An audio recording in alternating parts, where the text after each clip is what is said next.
আসসালামু আলাইকুম। আজকে রেসিপি চিকেন মাঞ্চুরিয়ান।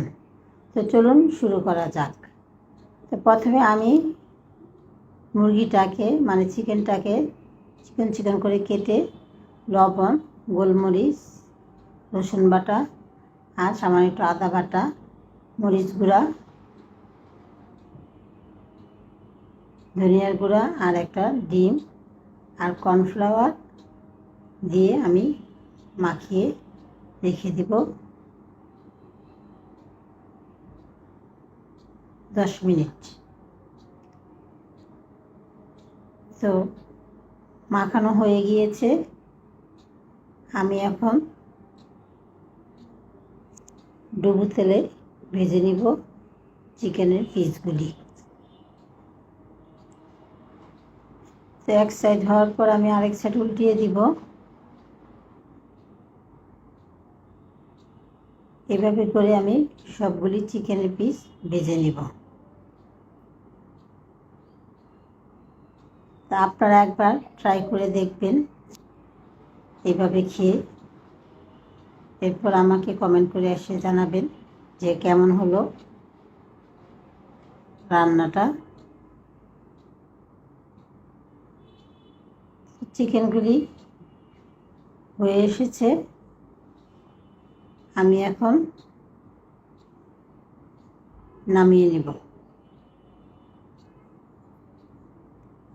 এরপর আমি বাকি চিকেনগুলি দিব, দিয়ে এইভাবেই ভেজে নেব।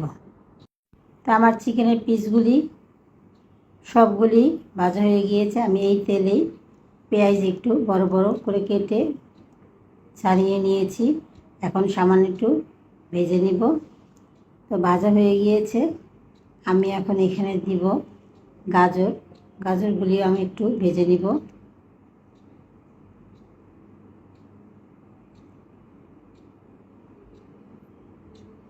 তো গাজরগুলোও ভাজা হয়ে গিয়েছে। এখন আমি এখানে দিব টমেটোর সস, এরপর দিব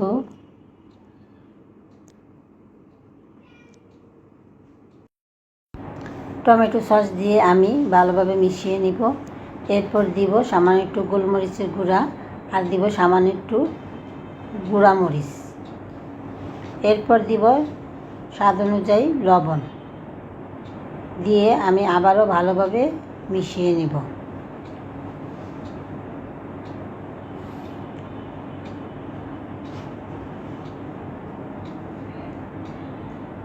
তো আমার সমস্ত উপকরণ মেশানো হয়ে গিয়েছে। আমি এখন এখানে কর্নফ্লাওয়ার গুলে রেখেছিলাম, এই কর্নফ্লাওয়ারটা দিয়ে দিব। তো হয়ে গেল আমার চিকেন মাঞ্চুরিয়ান। আপনারা এটা রাইসের সাথে অবশ্যই ট্রাই করবেন, খেয়ে আমাকে জানাবেন। তো এখন আমি নামিয়ে পরিবেশন করব রাইসের সাথে। তো যদি ভালো লেগে থাকে তাহলে ফেসবুকে ফলো, লাইক, শেয়ার আর ইউটিউবে সাবস্ক্রাইব। আল্লাহ হাফেজ।